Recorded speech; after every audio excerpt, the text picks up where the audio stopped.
Graça e paz, irmãos.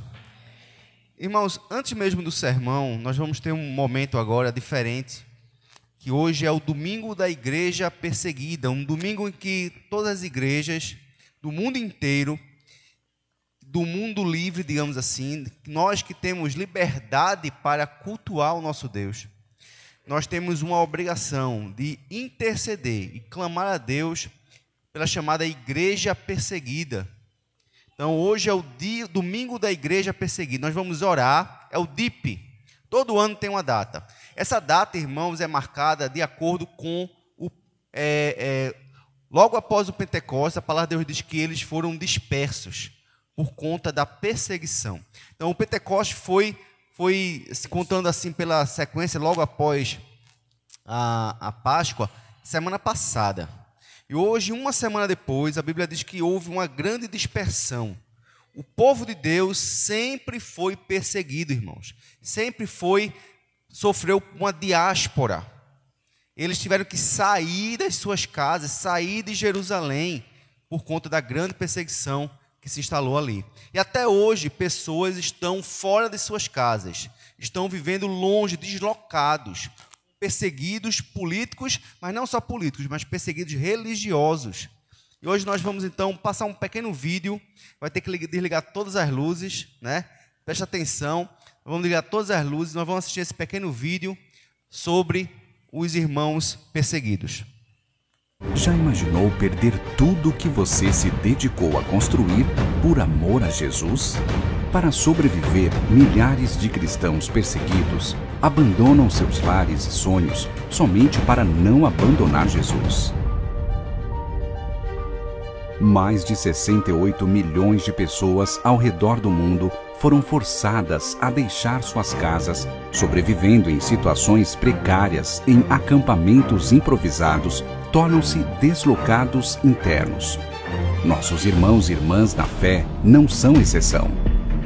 Estima-se que até o fim de 2022 havia mais de 16 milhões de deslocados internos somente na África subsaariana. E de acordo com pesquisa da Portas Abertas, o número de cristãos deslocados internos subiu 120% no último ano. Resiliente, a igreja perseguida resiste.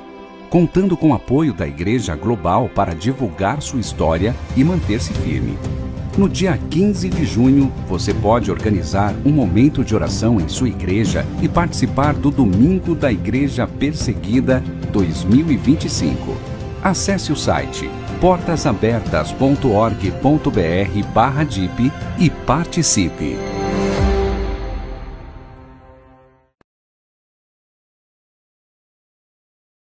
Nesse momento nós vamos ter um momento de oração para essa igreja perseguida. E eu quero lançar um desafio. Semana que vem nós estaremos em missão, a boa parte da igreja. Mas de hoje a 15, a gente fazer um levantar uma oferta missionária. Então de hoje a 15, domingo de hoje a 15, levantar uma oferta missionária para que a gente possa estar enviando. A gente via Portas Abertas, que é o ministério que faz esse levantamento, que cuida dessas pessoas. Uma oferta missionária para ajudar esse povo que está fora de casa. Esse povo que deixou tudo que tinha. Imagine você deixar seu carro, sua casa, tudo que você lutou trabalhando para conquistar. Você comprou com o seu dinheiro suado. E de repente, então, tudo ser confiscado. E você ter que fugir, deixando tudo para trás, levando só a roupa do corpo, fugindo para salvar a sua vida. Deixando tudo, perdendo tudo por causa de Jesus. Bastava você dizer assim, não, eu abandono minha fé. E você teria tudo que você continua tendo, você tem. Mas você não quer abandonar a fé, você prefere abandonar os bens, porque você entende que um tesouro maior você tem nos céus. Então esse povo é esse povo fiel, que abandona tudo por causa de Jesus. Nós vamos, nesse instante, orar por ele. Vamos ficar de pé nesse instante, irmãos. Nós vamos levantar um clamor, então, para esses crentes que estão longe de casa, perseguidos, que Deus possa abençoá-los, sustentá-los, tendo misericórdia deles, por onde eles estiverem. Vou pedir para o pastor Elton fazer essa oração de intercessão para essas pessoas.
Amém. Pode sentar, irmão, nesse instante.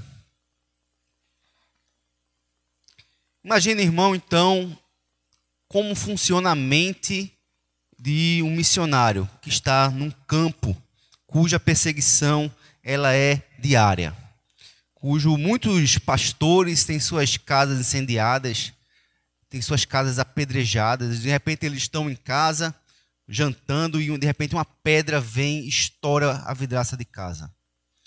Muitas pessoas, irmãos, têm suas igrejas adentradas e saqueadas, tocam fogo. Na Nigéria isso tem acontecido semanalmente. Um dos piores países do mundo atualmente para um cristão chama-se a Nigéria. E a perseguição ela é constante. Imagine como é a mente dessas pessoas, como é a mente desses crentes, como é a mente de um pastor em países assim, cuja perseguição ela é declarada. Às vezes não é declarada pelo governo, mas o governo fecha os olhos para a perseguição que há da própria população contra os cristãos. Baseado, irmãos, nesse assunto, eu quero que você abra então a sua Bíblia no livro de Colossenses, no capítulo 4, versículo 2 a 6. Estamos na sequência, entramos no último capítulo do livro de Colossenses, a carta de Paulo aos Colossenses. E ele entra agora nas considerações finais, nas considerações mais práticas de como nós devemos agir como crentes.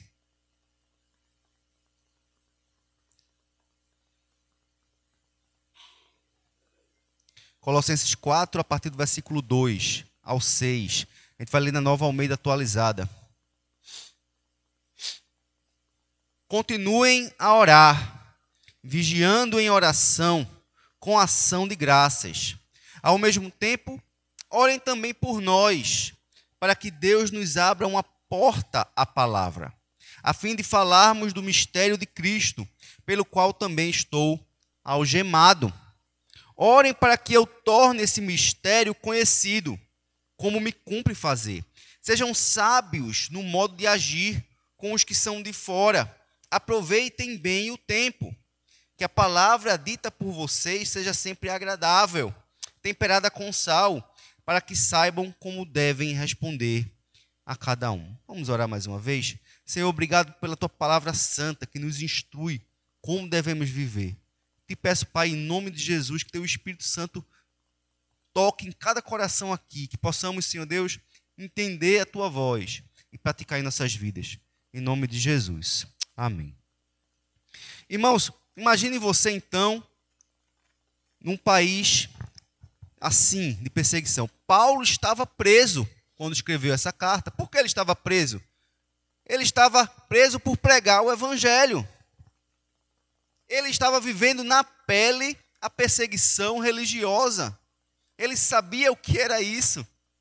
Ele sabia o que era padecer e perder tudo que ele tinha por causa do evangelho. Ele disse, olha, todas as coisas eu perdi, eu considero como esterco, comparado à suprema grandeza do conhecimento do nosso Senhor Jesus Cristo. Ele sabia que tudo que ele tinha, comparado com o que ele recebeu, não era nada. Ele sabia que ele tinha um tesouro nos céus. Ele não era desse mundo, ele era um peregrino nesse mundo. E a sua visão era uma visão celestial, sua casa. E ele preso, irmãos, e ele quer passar então para a igreja como que deveria funcionar a mente daqueles crentes, no que é que eles deveriam pensar, como é que eles deveriam agir, porque assim era a forma que ele agia. Então, o tema, irmãos, fica assim, como funciona uma mente missionária. Você tem uma mente missionária? A gente que é pastor, a gente fala muito sobre uma mente, como é que chama? Uma mente, tudo que a gente escuta, tudo que a gente ouve, toda a situação que a gente vê, a gente forma um sermão. Tudo que a gente presencia, algo que acontece, você tem uma mente homilética. Uma mente homilética. Não é verdade? Qualquer conversa que a gente tem, uma situação, a gente, rapaz, isso dá um sermão. Isso dá uma boa introdução. E nós pensamos assim o tempo todo, porque estamos sempre fazendo sermões. Mas eu quero desafiar para uma mente missionária, que é algo que Cristo nos chama, nos convoca para ter o tempo todo. Mas a verdade, irmãos, é que muitas vezes estamos relaxados demais, ou então muito cheio de coisas para fazer, trabalhando demais, com muitos problemas, pensando em nós mesmos, cheios de si. E só pensamos nas nossas dificuldades, só pensamos em nossos problemas, na correria, e esquecemos o propósito real pelo qual nós estamos aqui nesta terra. Por que você está aqui nesse mundo e por que Deus te tirou do império das trevas? Porque Ele te salvou. Por quê? Para quê? Será que é apenas para ser crente, no sentido de sentar num banco semanalmente e ouvir um bom sermão, louvar, orar, conversar com os irmãos no final do culto e pronto? Será que é só para isso? Nós precisamos, irmãos, de uma mente missionária. Como funciona, então, essa mente missionária? A primeira coisa, irmãos, é que uma mente missionária está sempre vigiando e orando com gratidão, o tempo todo. Veja Colossenses 4, versículo 2, diz assim: continuem a orar, vigiando em oração com ação de graças. Nós sabemos, irmãos, que vigiar é algo muito recorrente da palavra. Deus nos chama para vigiar em várias situações, para várias coisas. Lá em Efésios capítulo 18, que é praticamente um texto paralelo, praticamente Paulo fala a mesma coisa que fala em Colossenses 4:2, ele fala também em Efésios 18 a 20. Orem em todo tempo no Espírito, com todo tipo de oração e súplica, e para isto vigiem com toda perseverança e súplica por todos os santos. Aí ele diz assim: e orem também por mim, para que no abrir da minha boca me seja dada a palavra, para com ousadia tornar conhecido o mistério do Evangelho, pelo qual sou embaixador em cadeias, para que em Cristo eu seja ousado para falar como me cumpre fazer. É um texto praticamente paralelo. Ele fala praticamente a mesma coisa para a igreja de Colossos e para a igreja de Éfeso. E ele assim: orem em todo o tempo. De que forma? No Espírito. Em relacionamento íntimo com o Espírito, em comunhão com o Espírito. Sabem que o Espírito Santo é quem intercede por nós com gemidos inexprimíveis. Então temos que estar em comunhão e em contato com o Espírito Santo o tempo todo. É dessa forma que temos que orar o tempo todo. É aqui, ó, com o Wi-Fi ligado.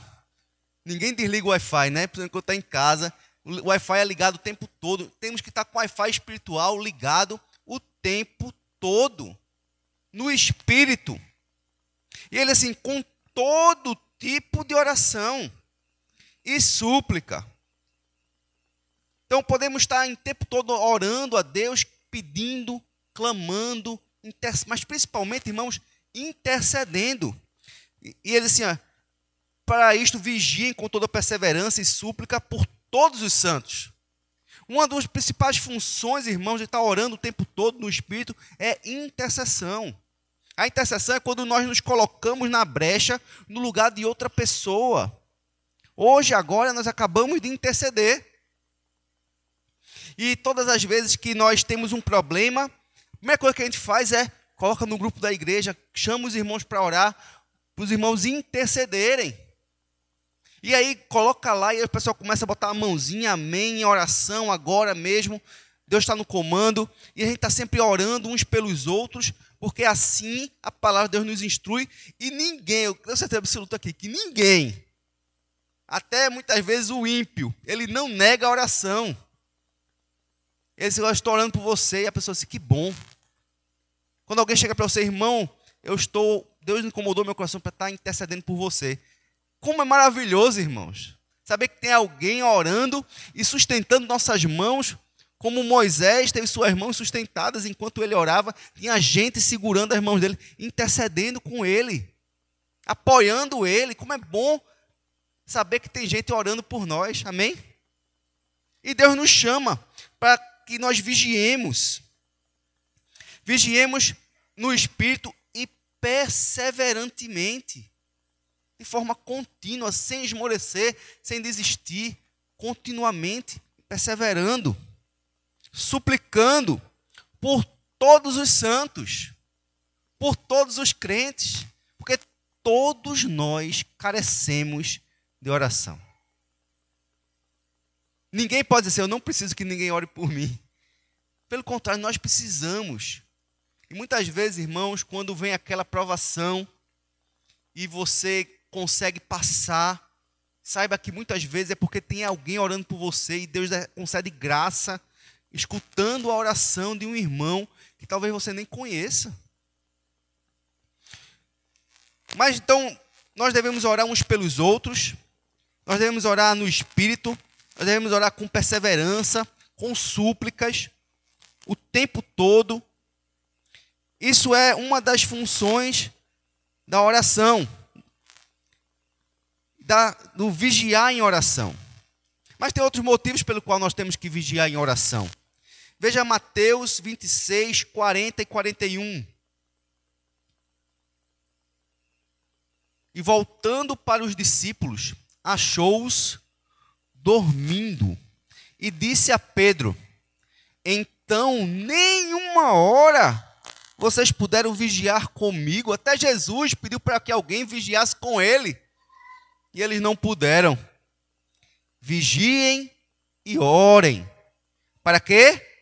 Para que não caiam em tentação. O espírito, na verdade, está pronto. Mas o quê? A carne é fraca. Irmãos, nossa carne é fraca. O próprio Cristo falou. E nós sabemos disso.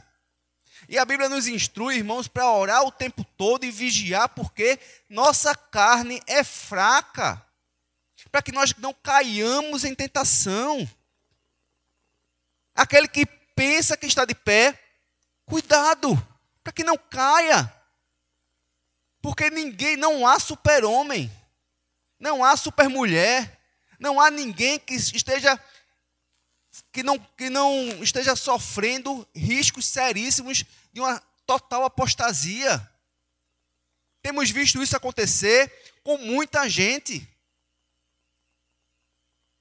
Quantas pessoas você conhece que eram crentes, fiéis, pregadores, cheios do Espírito, e que foram esmorecendo, pararam de orar, pararam de vigiar, começaram a fraquejar, pararam de vir para a igreja, ou pelo menos foi diminuindo.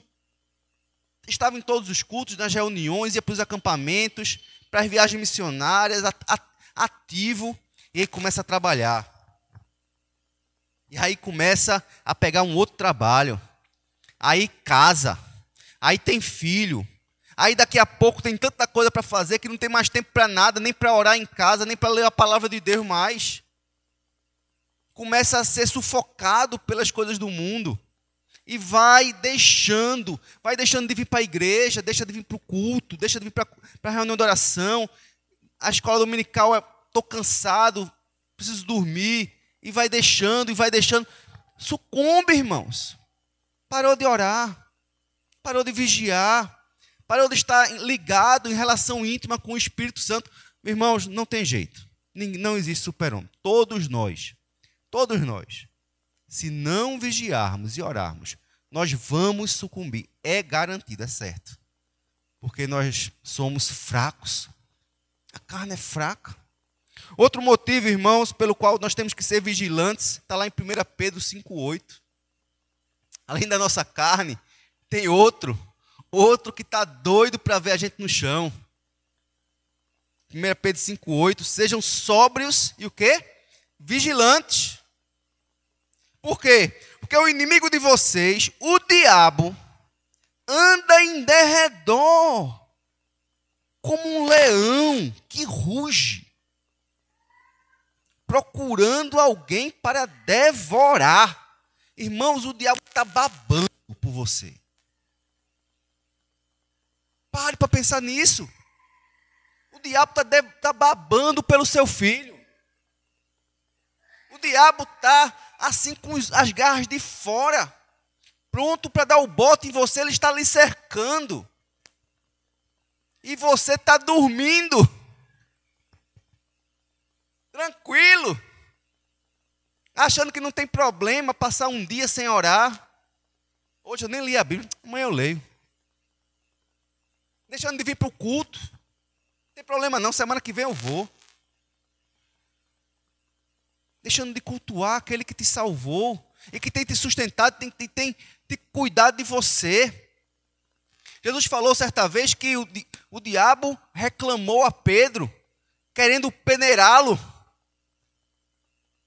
Irmãos, o diabo está reclamando a gente e a Cristo o tempo todo, porque ele entende que nós éramos dele. Nunca fomos dele.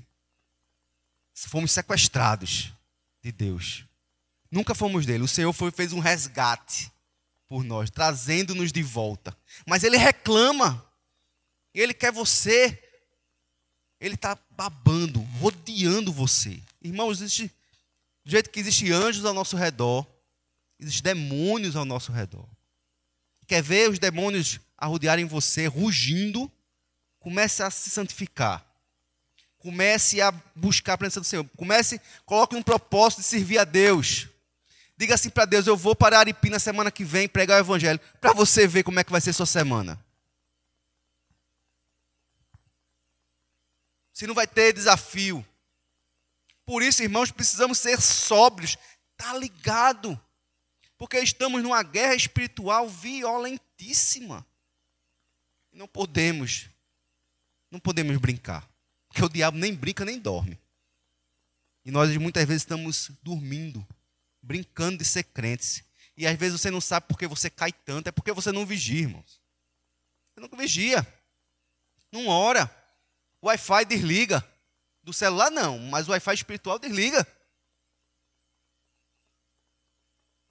E você então sucumbe, o diabo dá-lhe uma rasteira, joga lama na tua cara e te humilha. E você acaba acreditando nele. Você acaba acreditando nele. Porque as quedas são tão sequenciadas. Eu disse, rapaz, não é que eu acho que ele está certo mesmo. Não tem jeito para mim, não. Não tem jeito para o meu casamento, não. Não tem jeito para a minha vida espiritual, não. Eu sou um fracasso. Eu sou uma vergonha para o evangelho. E você acredita no que ele fala. E você sucumbe.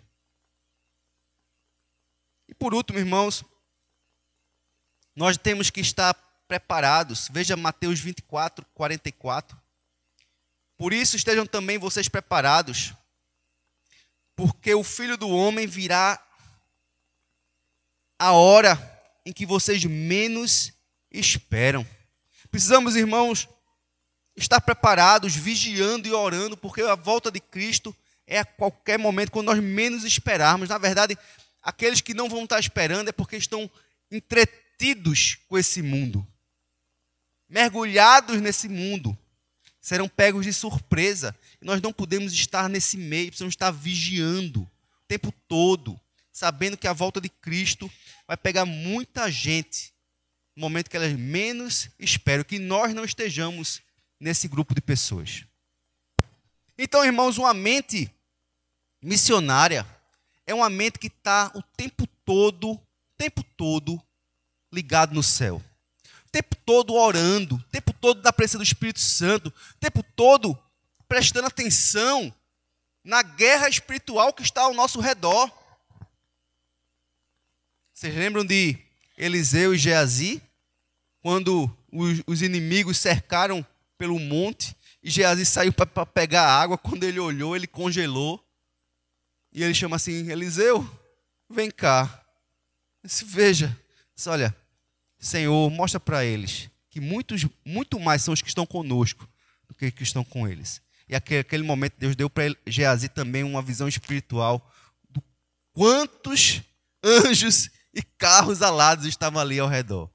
Nós não estamos ligados no céu e não entendemos que existe uma guerra espiritual. A gente parece que ainda não entendeu. Então, uma mente missionária, irmãos, ela está ligada nos céus. Ela está vivendo uma vida de santificação e luta espiritual o tempo todo, ligada em Deus. Porque se a gente não tiver isso, se a gente não estiver dessa forma, em unidade com o Espírito Santo que habita dentro de nós, nós vamos viver uma vida desligada da real função para a qual Deus nos chamou aqui nesse mundo. Segunda coisa, irmãos, é que uma mente missionária ora não somente por bênçãos dessa vida, mas principalmente por oportunidades de evangelização, pois entende que para isso foi salvo por Jesus. Eu sempre me lembro de algo que aconteceu com meu irmão Bruno, que muitos aqui conhecem. Ele na Federal, na cadeira de Biofísica, ele tem aqueles professores assim, ateus, né? Bem, eu também tive, são os mesmos professores, nerd, aqueles caras bem inteligentes. E ele foi fazer uma espécie de estágio, de monitoria nessa cadeira de Biofísica. E ele via, então, a conversa dos professores, como eles eram totalmente, desprezavam a Deus, desprezavam tudo do Senhor, duros e, como vocês conhecem, esse pessoal ateu. E ele começou a pedir a Deus uma oportunidade para falar de Jesus ali naquele meio. Ele e os professores, quando ele estava ali naquele momento de só eles. E Deus colocou uma oportunidade. Deus colocou uma oportunidade porque surgiu uma conversa sobre a palavra de Deus, sobre a Bíblia, sobre fé. E ali ele pôde, então, falar do que ele cria. Dar um testemunho, falar do amor de Jesus. Isso aconteceu, irmãos, de um dia para o outro. Quando nós pedimos a Deus uma oportunidade de fala, Senhor Deus, ou me dá uma oportunidade, ó Deus, de falar. O que é que você acha que Deus vai fazer com você, irmão? O que é que você acha? A palavra nos chama aqui, irmão, no versículo 3 do texto, diz assim: ao mesmo tempo, orem também por nós, para que Deus nos abra uma porta à palavra, a fim de falarmos do mistério de Cristo, pelo qual também estou algemado. Orem para que eu torne esse mistério conhecido, como me cumpre fazer. Veja, alguns detalhes aqui nesse texto. Ao mesmo tempo que você ora por todas as coisas no Espírito, intercede por todos os crentes, orem também por mim. Paulo estava pedindo oração, não estava dispensando oração. Quanto mais, melhor. Orem também por nós. Para quê? Mas não orem para que Deus me tire da cadeia. Ele não estava pedindo isso. Ore para que Deus me dê provisão. Não era isso que ele estava pedindo. Ore para que me saúde. Não era. Liberdade. Não era. Ele estava em algemas. A oração que ele pede, irmãos, é para que Deus abra uma porta, para que a palavra pudesse fazer o seu efeito. O objetivo, o desejo de Paulo era uma oportunidade de pregar o evangelho. Quando a gente vai fazer uma viagem missionária, como vamos fazer semana que vem, a nossa oração: Senhor, abre a porta que o Senhor quer que a gente vá. Abre a porta daqueles eleitos que o Senhor tem nessa cidade. Abre a porta, Senhor Deus, para que a palavra que vai ser pregada alcance corações. Nos dê, Senhor Deus, o direcionamento para que o Senhor nos leve para essas pessoas. E ele diz assim: para que falemos o mistério de Cristo. Não é outra coisa, não é chegar para conversar água. É para falar o mistério de Cristo. O mistério que estava oculto outrora e que agora foi revelado. O Deus encarnou-se, veio para pagar os nossos pecados. Todo aquele que nele crê será salvo. E assim, pelo qual, esse mistério, né? Pelo qual estou algemado. Ele estava algemado por pregar o evangelho. Por isso que ele estava algemado fisicamente falando. Mas eu entendo que ele também fez aqui uma espécie de trocadilho. Eu estou algemado fisicamente, estou preso, mas eu também estou algemado a Cristo. Eu não tenho outra coisa para fazer na minha vida senão pregar a Cristo, porque para mim o viver é Cristo e o morrer é lucro. Ele estava algemado àquela função que Deus colocou para ele, ele não tinha o que fazer. Era a vida dele. Não tinha como deixar de fazer isso. Ele continua: orem para que eu torne esse mistério conhecido, como me cumpre fazer. Do jeito que Paulo fala, irmão, orem para que eu torne esse mistério conhecido. Eu e você temos que fazer isso também. Não é porque você não é um pregador, um pastor, um missionário, um evangelista, que você não tem essa obrigação. É sua obrigação, sim. Nós fomos chamados por Deus para fazer o nome do Senhor conhecido por onde quer que a gente vá. E muitas vezes estamos acomodados, ou muito, como eu falei, atarefados. Estão cheios de problemas, correndo para pagar as contas, que esquecemos a verdadeira função pelo qual o Senhor nos colocou nesse mundo, que é fazer o nome dele conhecido para que o mundo possa glorificá-lo. As pessoas possam conhecê-lo e dar glória ao seu nome. Me cumpre fazer, estou algemado. Irmãos, nós estamos algemados a essa missão. Nós não temos como nos livrar dela. É minha e sua, é de todos nós que fomos chamados. Não podemos ficar calados. Nos cumpre fazer isso.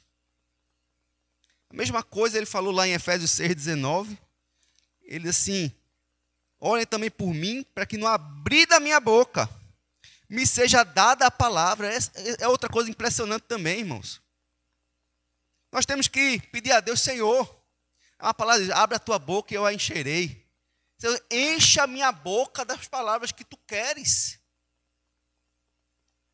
Nós precisamos pedir a Deus que de forma espiritual, milagrosa, o Senhor nos dê a palavra, para que possamos falar ao coração das pessoas. Eu percebo isso claramente, não só no púlpito, mas muitas vezes quando eu estou fazendo o sermão, a gente ora pedindo a Deus que Ele nos dê os textos, nos dê aquilo que Ele quer, e a gente então começa a digitar e vem um texto na mente, vem outro texto na mente, vem uma conexão. Eu disse, amém, Senhor, manda mais. Me mostra, Senhor, o que é que eu tenho que falar. O Deus, Ele dá isso para a gente, irmãos.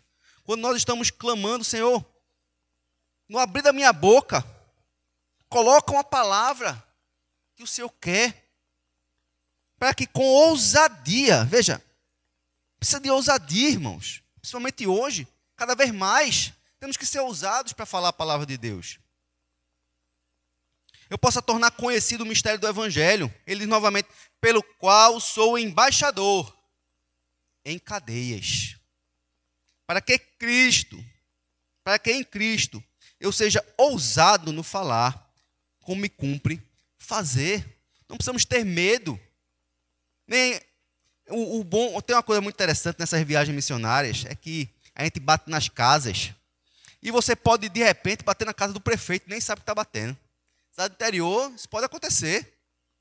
E, de repente, você pode bater na porta do prefeito, aí a mulher do prefeito abre a porta, você nem sabe onde é que você está visitando, você não conhece ninguém. E ali você abre a porta, aí você entra, e daqui a pouco, quando você vê, você está falando com o prefeito, falando de Jesus para o prefeito da cidade. Ou então, você bateu na porta do macumbeiro da cidade. E você não sabe. É uma casa normal. E você ali entra, e quando você vê, esse negócio é meio esquisito, geralmente. Mas você está no meio que nunca, se você soubesse aqui, o pessoal aqui, você sabe quem é, cada um, você não teria coragem, falta ousadia. Mas quando você vai num canto desse, você não quer saber se é A, se é B, se é C, se é espírita, se é macumbeiro. Você não quer saber. Você fala com ousadia. Você fala mesmo de Cristo. E fala da necessidade de arrependimento. E aquela pessoa, de repente, está vivendo em adultério, ou está roubando o dinheiro da prefeitura. E você nem sabe. E você larga a palavra e deixa a palavra agir. Meus irmãos, temos que ter ousadia, coragem. Deus nos fez, mas precisamos nisso, então, pedir a Deus e orar para que, assim, orem por mim, para que no abrir da minha boca a palavra possa atingir os corações. William Barclay, no seu comentário, diz assim: o cristão deve comportar-se com sabedoria e tato, com respeito aos que estão fora da igreja. Deve ser, por necessidade, um missionário, mas deve saber quando falar e quando não falar sobre sua religião ou a de outros. Jamais deve dar a impressão de superioridade e de uma crítica que censura. Deve lembrar que, em geral, não são muitos os que se convertem como resultado de uma discussão. Não são. Você está discutindo, debatendo. Geralmente, dificilmente alguém se converte assim. Se isto é assim, o cristão deve lembrar que, sendo como é uma boa ou uma má propaganda da fé que ostenta. A forma como você é, talvez seja uma boa propaganda da sua fé. Mas a forma como você é, talvez seja uma péssima propaganda da sua fé. E ele diz assim, não é com suas palavras, mas com a sua vida que atrairá ou afugentará a outros. Sobre o cristão pesa uma grande responsabilidade, não de falar sobre Cristo, mas sim de mostrar a Cristo aos homens mediante a sua própria vida. O cristão deve estar à expectativa da oportunidade. Deve aproveitar cada oportunidade para operar por Cristo e para servir aos homens.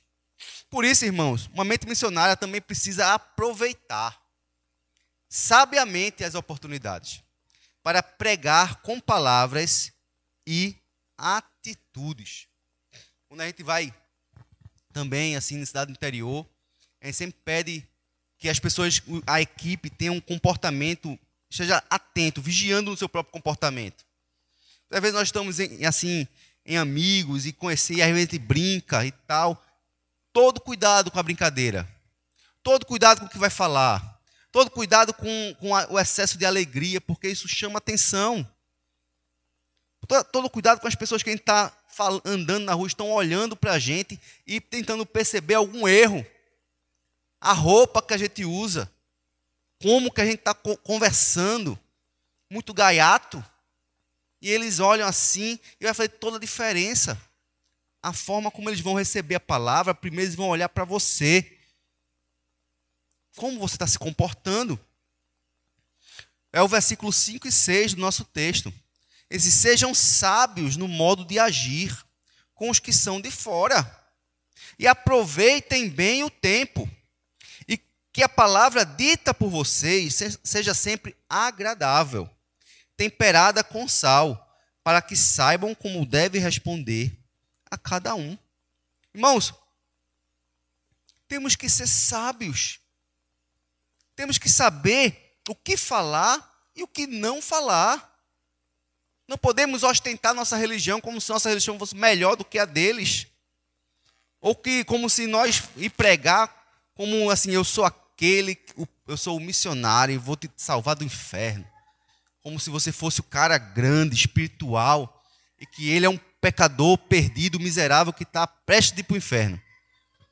Essa soberba, as pessoas sentem também e percebem. Às vezes tem crente que vai evangelizar de forma que não é sábia. E assim, aí entrega uma literatura assim, arrependa-se do seu pecado e crê em Jesus. Vá para a igreja. Vá ser crente, vá ser evangélico. Vá ser evangélico. Quebre as suas imagens e vá ser evangélico. Irmão, você quebrou, não foi as imagens, você quebrou toda a chance da pessoa escutar você. Ela não vai escutar nenhuma palavra mais de você, vai lhe enxotar da casa dela. Não tem sabedoria. Chega na casa de alguém, a pobre coitada da mãe lá sozinha, cozinhando, com 2 meninos agarrados na perna dela, e você quer porque quer ali falar de Jesus para aquela pessoa. Irmãos, está faltando sabedoria. Não é a hora. Não é a hora. Agradece, mas pergunta se tem outro horário melhor que possa voltar. Sabedoria. Como eu vou agir? Com quem? Com os que são de fora. Aqueles que não conhecem a Jesus, não os da família da fé.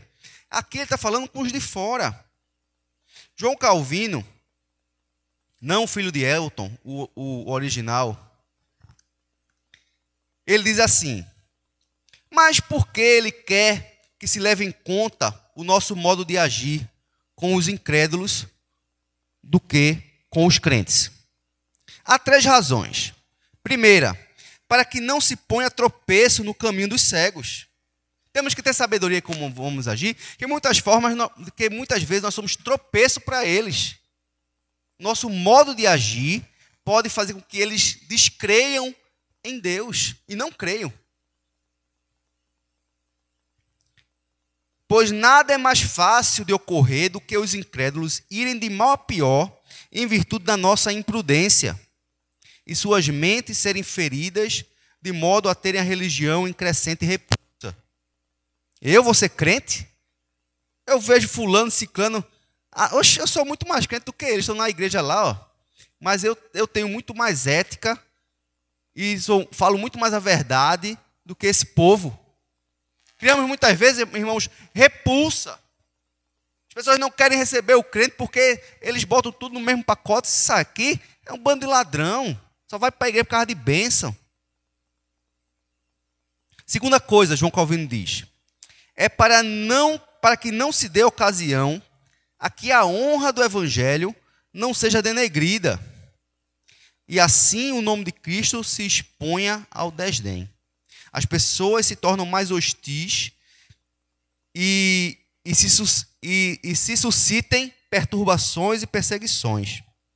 Então veja, temos que ter sabedoria para que o evangelho não seja denegrido, para que esse povo não venha denegrir o evangelho, tratando a palavra de Cristo com desdém. E as pessoas se tornem hostis e que venham então perturbações e perseguições. Então veja, você vai pregar o evangelho, mas você vê uma pessoa que não tem o menor desejo de receber a palavra. Não jogue pérola aos porcos.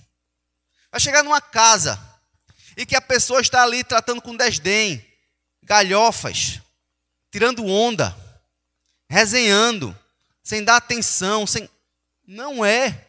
Se você for continuar, pode trazer problemas. Pode haver discussões. Sabe? É aquela pessoa que eu já vi, às vezes aparece um vídeo de uma pessoa na praça, pregando, gritando, com um som lá nas alturas. E aí chega uma pessoa, um vizinho irritado com aquele barulho.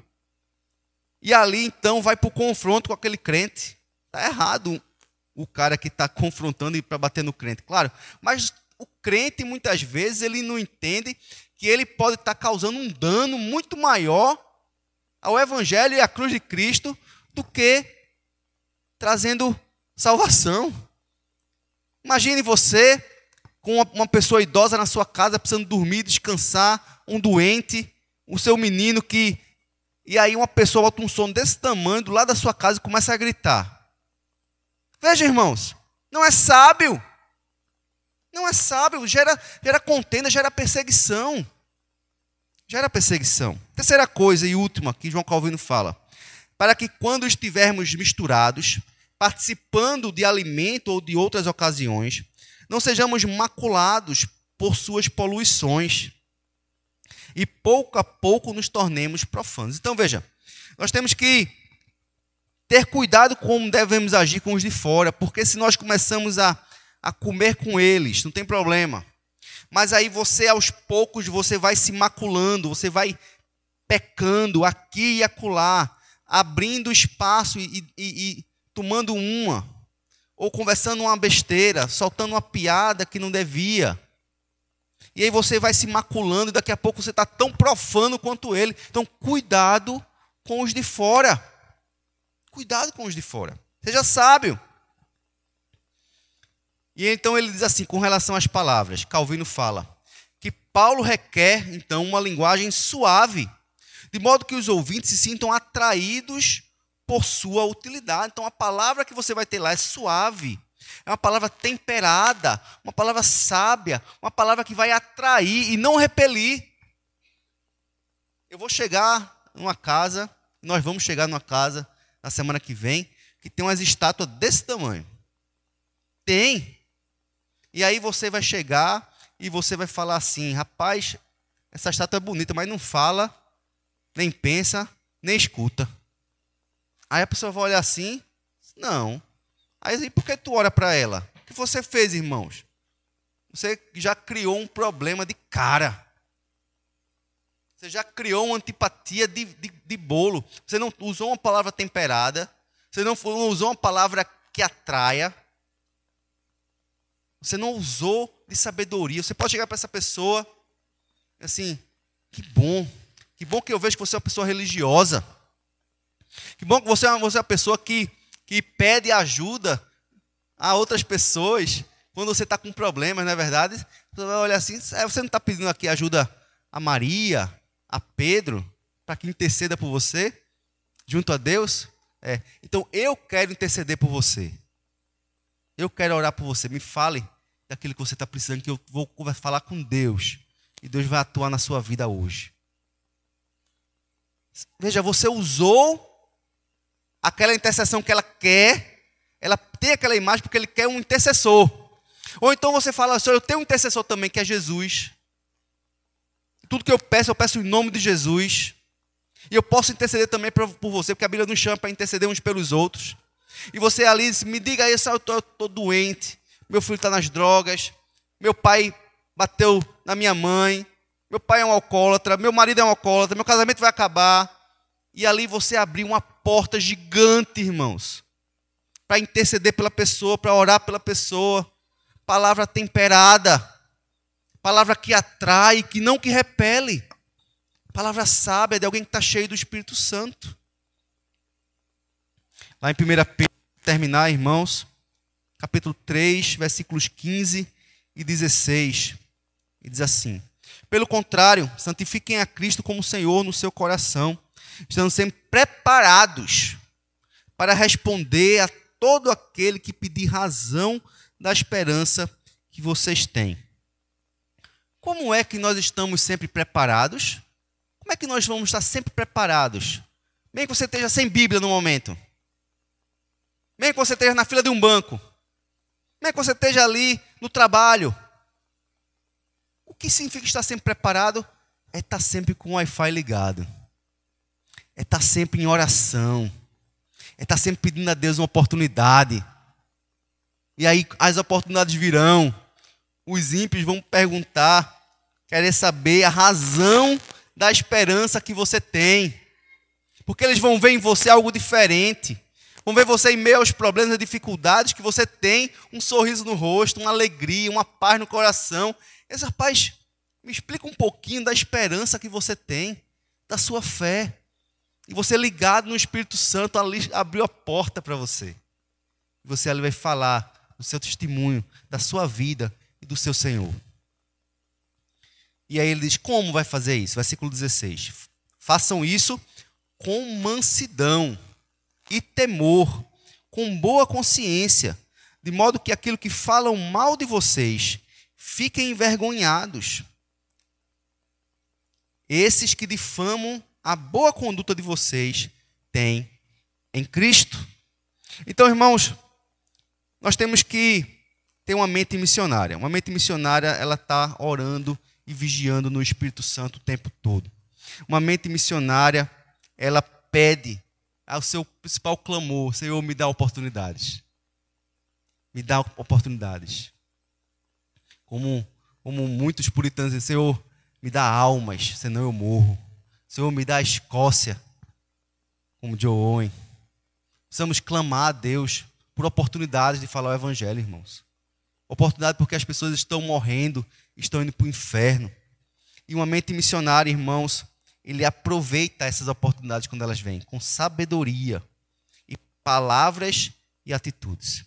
Que a gente possa clamar a Deus para que nós abandonemos essa vida egoísta, essa vida mesquinha, essa vida voltada somente para esse mundo, voltada somente para as contas, para pagar contas, voltada somente para desfrutes e prazeres e lazeres. Porque tem muita gente, irmãos, que não faz a obra de Deus porque está sempre ocupado ou passeando. Ou ocupado durante a semana, no final da semana passeando. Aí então vou não. Teve uma vez, essa viagem missionária que a gente sempre faz no São João, é uma viagem difícil, sabe por quê? Tem muita gente que quer aproveitar o feriadão.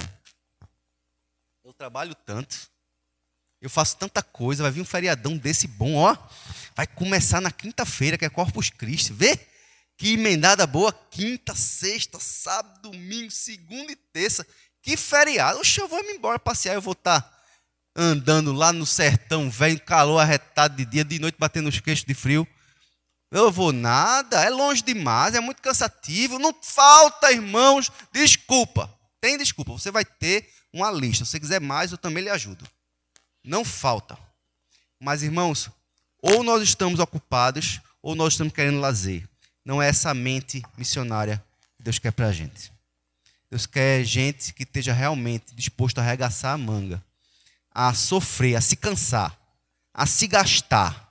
Porque aqui nesse mundo, irmãos, é se gastar. Aqui nesse mundo é ralar. Se necessário, morrer por causa de Jesus. Porque depois da eternidade a gente vai gozar. Em nome de Jesus. Amém, irmãos? Passe sua cabeça nesse instante. Tenha um tempo de oração. Coloque sua vida diante de Deus. Peça ao Senhor que lhe ajude a viver dessa forma. Que haja essa mente missionária em você. Que assim Deus faça de você um servo usado de forma poderosa para salvar muitas vidas. Em nome de Jesus.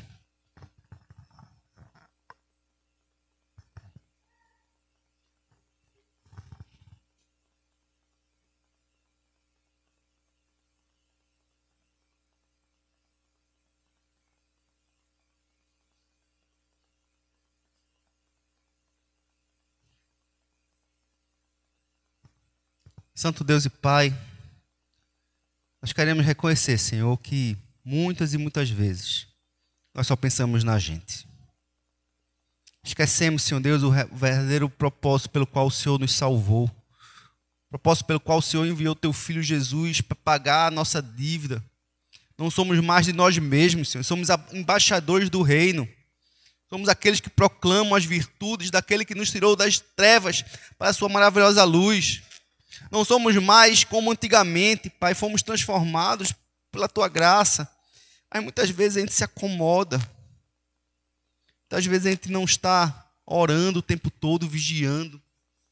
Nossa carne começa a clamar, nós fraquejamos, pecamos, deixamos o nosso inimigo nos derrubar. Esfriamos, vamos dando brechas e mais brechas, que vão nos matando espiritualmente. Não desejamos oportunidades porque temos até vergonha. Vergonha de quem nós somos. Oportunidade para quê? Falar o quê? Se muitas vezes não estamos nem vivendo aquilo que nós cremos. Ah, Senhor, tenha misericórdia de mim, tenha misericórdia de cada irmão aqui presente, Senhor Deus. Ó Deus, que o Senhor restaure a nossa comunhão contigo, Senhor. Que nós possamos voltar a vigiar e orar no Espírito Santo. Possamos voltar a interceder uns pelos outros. Possamos voltar a desejar falar de Jesus para o mundo, porque o mundo precisa daquilo que o Senhor nos deu. Não podemos nos calar, Senhor. Não podemos ficar mudos. Precisamos proclamar o Teu Evangelho. Senhor, que dessa forma o Senhor possa abrir portas para a gente. Dessa forma, Senhor Deus, o Senhor possa nos dar a sabedoria do Espírito Santo para saber o que vamos falar. Todos os dias da nossa vida. Todo tempo. Fazendo a obra que o Senhor tem para a gente. Na nossa casa, no nosso trabalho, na nossa vizinhança, na escola, na faculdade. Onde o Senhor nos colocar, meu Deus. Possamos ser missionários e ter essa mente missionária.